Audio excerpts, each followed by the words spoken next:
people are going to get a lot out of this discussion that we're going to have here. Yeah, I hope so, man. I mean, like I like to say, we are all in this mess together, and at this point, man, it's humanity versus the banksters, and that's not hyperbole, man. That's a fact, and it's getting scary because they're hitting us from every single direction. No, I mean, you can see what happened in Greece. I mean, we were discussing in the pre-interview how they took Tsipras into a room. Mm-hmm. He didn't come out until basically he kneeled and bowed to the central bankers and did what they wanted, and he brought back this deal which was kind of rewritten to what they wanted, and he went against what the people wanted. And yeah. We see this all over the planet now. I mean, it's the same thing. The central bankers are definitely calling the shots. Yeah, they are. And, Varoufakis has called this a coup. Others have called it a coup. That's exactly what it is. They locked Tsipras in a room. I don't know if he was in on this thing from the beginning or not, but I think when the banksters, these people are really, really, really bad people, as the listeners know. I mean, the worst of the worst. These are the people that want to enslave humanity. And I think when you get locked in a room with these people, there is no measure they're not willing to take. There is no threat they're not willing to yield. And who knows what they said to Tsipras behind closed doors. But when he came out, he was a defeated man. And again, I don't know if that was the plan going in. Was he in on the whole thing from the beginning? Did he sell out his people reluctantly or willingly? We don't know. But the fact is, the people of Greece have been sold out, and that's what humanity is up against. These banksters want to buy off and pay off the politicians, and these politicians, many of whom in our own country are in on it, are willingly selling us out. And that's what we're up against. That's why it's humanity versus the banksters. And this multifaceted attack is really something I want to talk about today, because they're hitting us from so many different vector points. It's really, really going to be hard for us to fight back and retain our sovereignty. I mean, you really see it, because if you notice, just in the last couple of weeks, they've been on like an overdrive right now with, hitting the people's rights, taking the choices away from people. I mean, you look in California and you see all types of things, all different types of laws coming out. And it seems like it's kind of a test bed out there to see, let's see if people go along with this. And look, they are going along with it. So, you know what? We'll just keep going and we'll force it on them and take away their choices. And we mentioned this before about vaccines. And people have been talking about, mandatory vaccines. And we can see already with laws coming out like SB 277, where they're really pushing, you have to do what we say, and you have you can't question it. Right. I've been covering that in detail, Dave. This SB 277 mandatory vaccines bill that Jerry Brown has signed is absolutely the epitome of fascist tyranny at home. To me, it's really worse than the whole Jade Helm thing. It's at least as bad, because now they put their tyranny into the form of law. And I've been following that very, very closely, because there is a correlation. It is documented. There's a correlation between a lot of ailments and vaccines. Autism probably leading the list. It's the thimerosal, it's the mercury preservative in these vaccines, and other things that they put in there, like formaldehyde and all sorts of infant fetus DNA. There's all sorts of bad stuff in these vaccines. And now this medical industrial complex, working in concert with these criminals in California, want to make sure that your kid gets the vaccine, whether or not you want your kid to get the vaccine. And they are even saying that even if your kid goes to a private school, you have to get the vaccines or he can't go to school. It's absolute tyranny. And the reason it's tyranny is because, Dave, I'm sure you were following this as we were. The people were standing up in droves by the tens of thousands and showing up at the California State Capitol to say, hell no, you are not going to jam this bill down our throats. You are not going to vaccinate our children against our will. You are not going to have a state-sponsored needle put into the bloodstream of our children, because that is the very epitome of state tyranny, and we won't stand for it. And if you look at the videos, thousands and thousands of people showing up to be active, to practice democracy, right? To have their voices heard at the state capitol in California. And these criminals said, we don't care. We're doing it anyway. Just like the banksters did to the people of Greece. This is what we're up against, a multifaceted attack. And, that's just the tip of the iceberg, because California, as you say, I think is a test case. If they can bring 45 million people to their knees in California, Dave, they can bring the whole nation, the whole United States, the people of this country to our knees. And what are they doing in California? What do we need to be watching?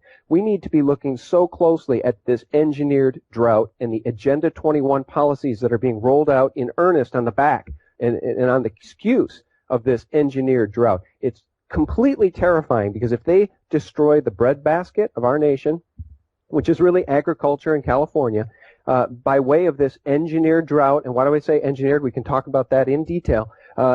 They will bring this entire nation to its knees. And that's why I say we're under a multifaceted, multi-directional attack by these satanic, Luciferian, communist banksters, right? This organized plot, this New World Order plot, call it what you want, this Trotskyesque plot to bring us to our knees is well underway, and I'm not sure how we're going to fight back against it, because, like I said, we're being bum rushed. It's like those riots in Baltimore where you saw these crowds go into a store and a helpless store owner just had to stand back and let a store be looted. That's what's happening to us, Dave, because we're being hit from every single different multiple vector points. And how are we to stand up and fight back when, even when we do show up to fight back against one vector point, which is SB 277, they ram it through anyway? Sean, let me ask you a question, and let me see if you agree with this. Now, they're telling us that, in California, pretty much the rest of the country, they're telling us that everyone needs to be vaccinated, to protect our children, to protect everyone. But those people who want to get vaccinated, aren't they protected? Yeah. Aren't they protected? Let's say we're in school. The kids are in school, and these certain group of kids get vaccinated, and then there's another group that doesn't get vaccinated. Aren't the people who are pushing for vaccines, who got the vaccine, aren't they protected? So why do they care if the others do not get vaccinated? Yeah. Well, look, here's the thing about vaccines, and here's the thing about the propaganda being used against the people to push SB 277 through. And it really didn't work. It wasn't working, as we see. The most active people, it's like the Ron Paul campaign when he was running. The media just ignored him, despite the fact that he got more donations from active military, U.S. military men and women than any other candidate. In fact, he got more donations than all of the other Republican candidates combined. They ignored him. He was the front runner. He had the grassroots support. It's the same thing with SB 277. The grassroots support was against it, and they used that measles outbreak at Disneyland as their reason for why they need to do this, to quote unquote protect the children. Well, guess what? I think half of the people that came down with the measles at Disneyland weren't vaccinated, and half were. So it's an equal opportunity disease, right? It doesn't matter. These vaccines don't work, and more to the point, some of these vaccines are so incredibly dangerous, like the HPV vaccine from Merck, that, it'll kill people, it can hurt people, it can maim people, it can cripple young girls. And what do? They say, oh, you need to take the HPV vaccine, give it to your daughter out of love so that she never gets this horrible cancer. And they want to give it to these 10 and 11-year-old, 9-year-old, 8-year-old girls who aren't even sexually active. Well, how do you get HPV? You have to be sexually active. But they want to get their 3 rounds of shots in, and then if you go to YouTube and you watch the videos about all the girls who have been maimed, hurt, or killed by the HPV vaccine, explain that to the parents, in hindsight.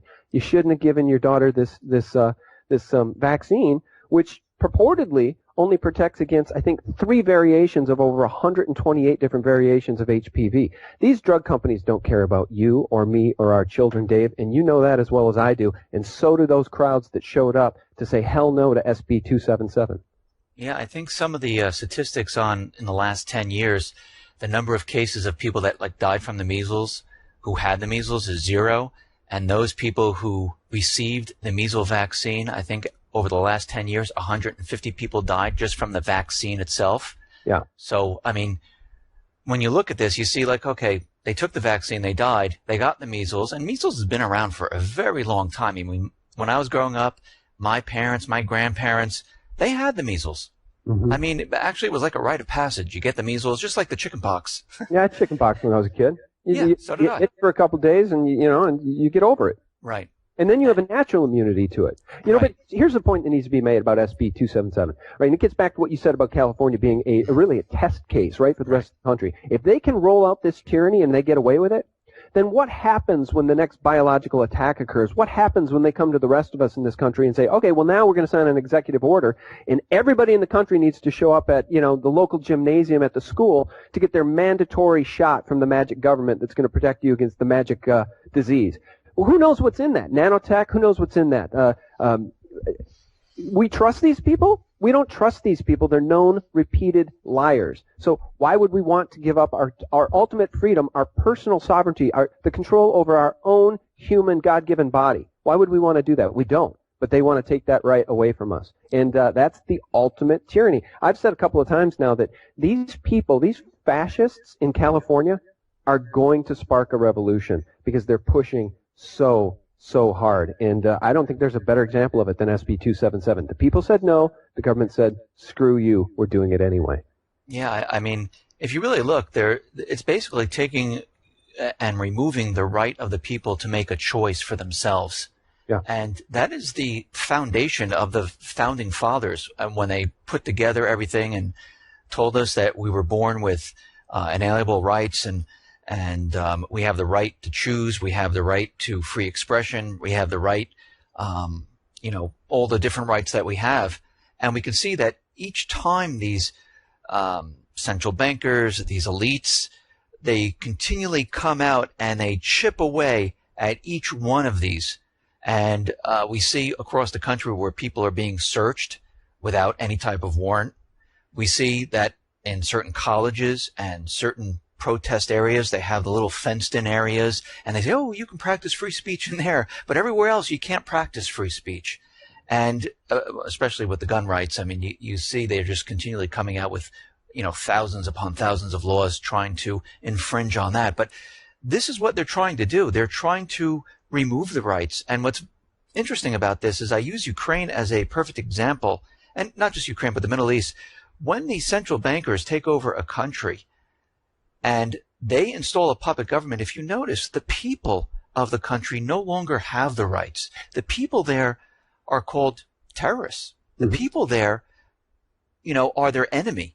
And we see this happening in this country because their master plan, and I completely believe this, is to remove the rights of the people. Because we see in Common Core, they're bringing in texts and passages that say that rights are not, you're not born with these rights, they're privileges, and the government can take it away at any time. And they're kind of rewriting some of them. Right. It's serfdom, right? Yeah. So it's neo-serfdom. It's everything we fought against when we wanted to fight against the tyranny of the king in England, when we wanted to take our own nation and keep our nation for ourselves, our Bill of Rights, our Constitution. We fought against the tyranny of the crown. And the tyranny now, and in fact, we just posted something not long ago, Dave, in which a young girl did research and tied every single American president back to each other through blood relations and ultimately back to the British crown. We've been overtaken, right? This is a war against us. I don't think that, I guess on paper we won the Revolutionary War, but behind the scenes, we didn't win. These people are very, very clever, and they are rolling out their tyranny. And again, this multifaceted attack. I took a few notes before we started speaking here. Today I want to talk about the fact that I really think we're in the twilight of humanity, right? This multifaceted attack against us, which includes economic, environmental. Look what's going on in Greece. The banksters will lock you in a room until they get their way. They'll threaten you, your family. They'll kill. The TPP having been fast-tracked in this country, despite the people saying no. It was secret. We're not sure what's in it, but we don't trust you, so no. And the criminal Congress and Senate fast-tracked it anyway. The Hampstead satanic cult, child rape, child sacrifice, pedophile ring in the UK. If you guys don't know about that, please, I beseech you, Google it, YouTube it, the Hampstead satanic child rape cult, the satanic Hampstead cult. Google that and learn about it. These people, a lot of that ties back to David Cameron in the highest levels of the royals. These people are Satanists. Am I crazy to say that? The evidence says that they are. So whether or not you believe, whether or not you're a Christian or not, you should probably be aware that a lot of the worst people on the planet embrace a very dark force that they believe gives them power, and they're rolling out this agenda, this satanic agenda to enslave us. Now, what do we do to fight against that? I don't know. It gets me back to California, because if they destroy agriculture in California, if they shut off the water, we are screwed. And this engineered drought is something we really, really need to start talking about every single day. I think the one person who's doing a better job talking about the engineered drought in California than anybody else is Dane Wigington from geoengineeringwatch.com. He's the most articulate, most intelligent. I mean, the man could be the CEO of any company. And when he spoke, you'd say, I got to buy this stock. This guy is brilliant. And he's dedicated his life now, free of charge. He doesn't even have advertising on his great website there, geoengineeringwatch.org. I think I might have said .com. Geoengineering Watch. And this man has dedicated his life to exposing what's going on. And what is going on in California, Dave? Well, it's, again, a multifaceted, bigger picture. It's a big, giant picture that we need to look at. We need to step back, take a look at it from that 10,000-foot view. And what do we see? We see HARP. We see SBX radar on these floating platforms. We see geoengineering and what Dane calls solar management, right? Solar management, geoengineering. We see a concerted plot to turn the water off in California. And what happens when the water gets turned off in California? Well, let's hear it from Dane Wigington himself. I've got it right here. This is from a great video that everybody must watch called Engineered Drought Catastrophe, Target California. This is the great mind of Dane Wigington in his words. This is not a joke. I mean, by the time, if this continues, if the lack of moisture over us continues, I think we all know what's coming. So at this point, no matter what we do on the ground to try to exercise our rights, if they have that kind of power over us, if they can shut off our water, if they can toxify our air and soils, it's going to be game over if it continues. Okay, so it's going to be game over if it continues, because no matter how we exercise our rights on the ground, if they have this kind of control over our environment, over our water, over our land, Agenda 21, if they have this kind of draconian, omniscient, omnipresent power, we're doomed.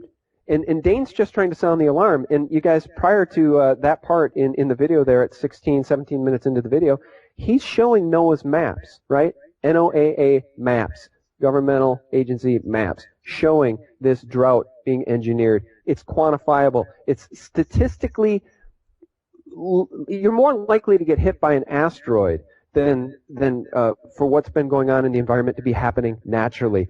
Dane quantifies that in the presentation with this polar vortex. They are frying California.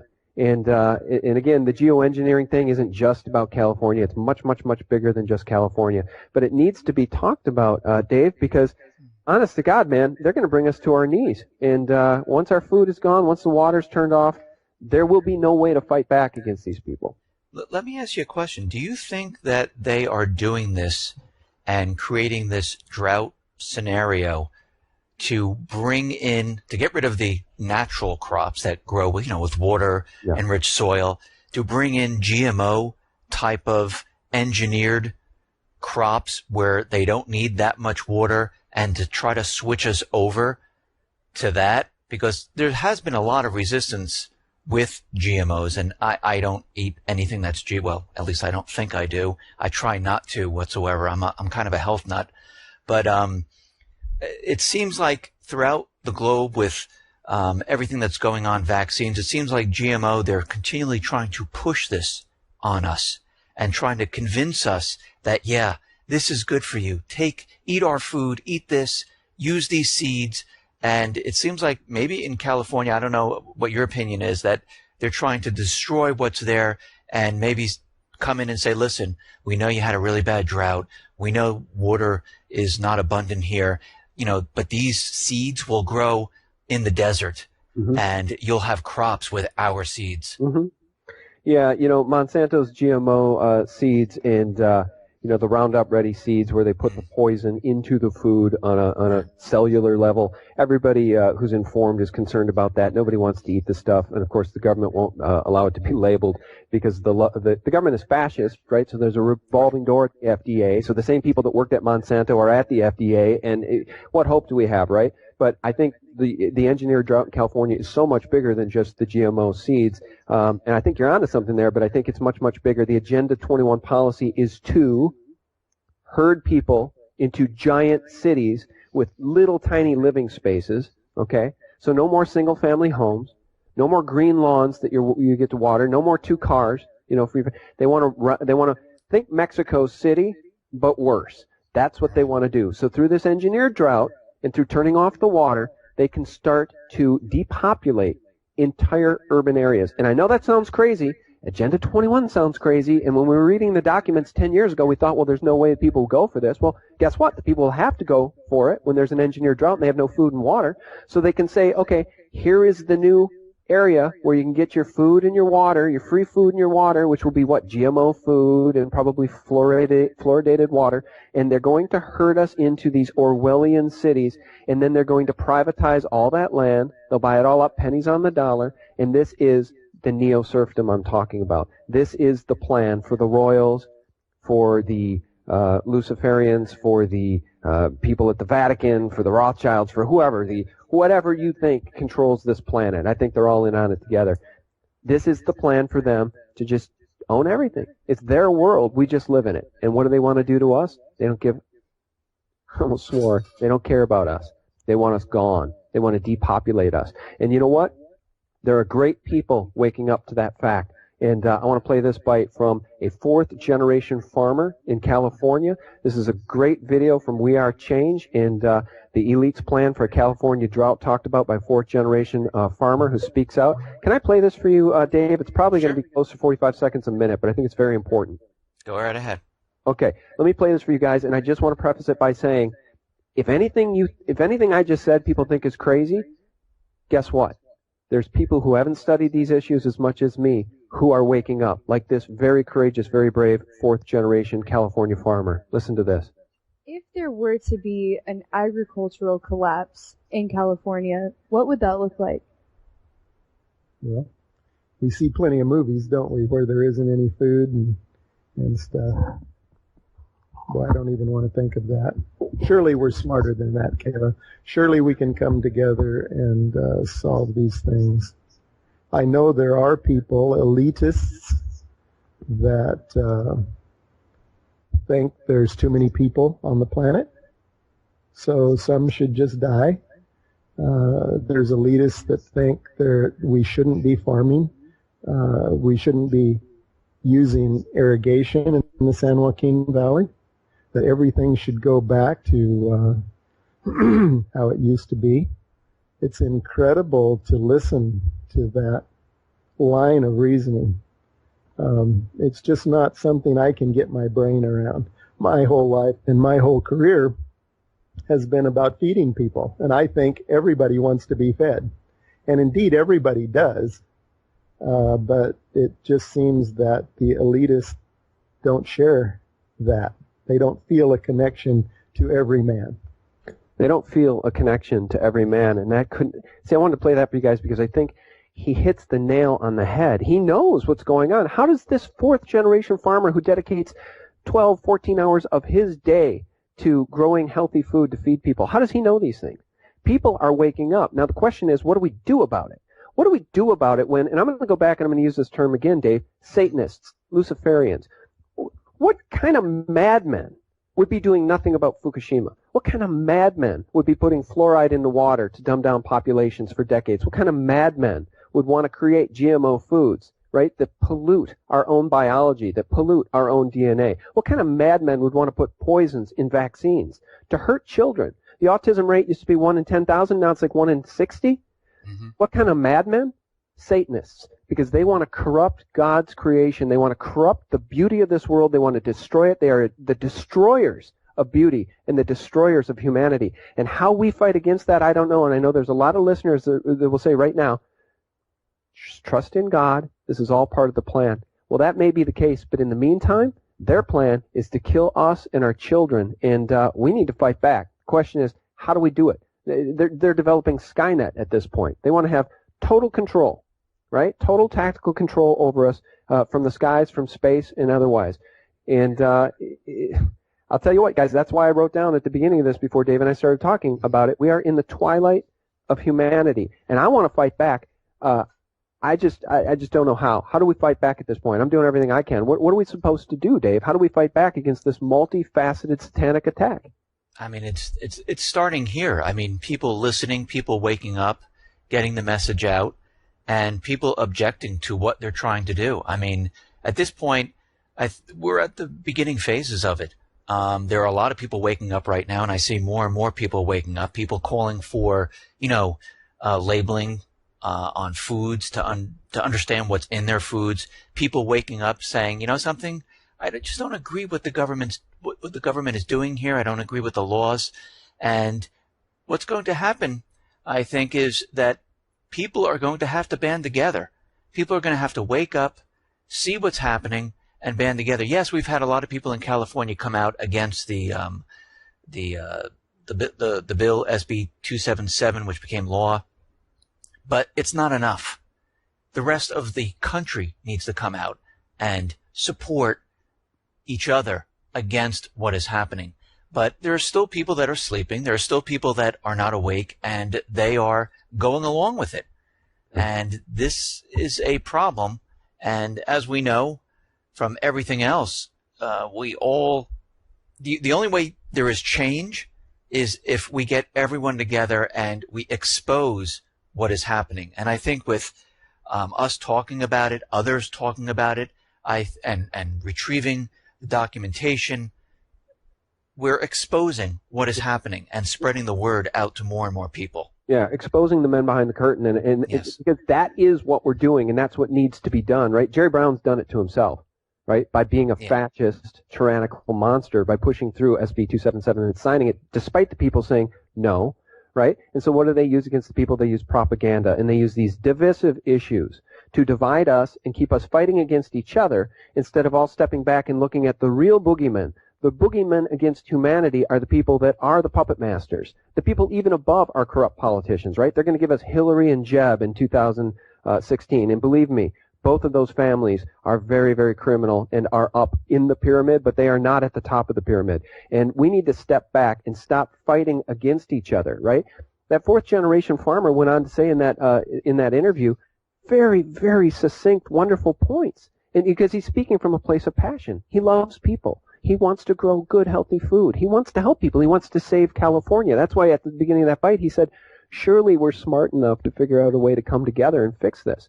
The problem is these evil people, these evil politicians, the corporations and the people above the corporations are standing right there in front of us against it. We can't come together because they're standing in front of us, between us, behind us, and they don't want us to come together. And he was saying in that interview, $500 desalinates an acre-foot of seawater.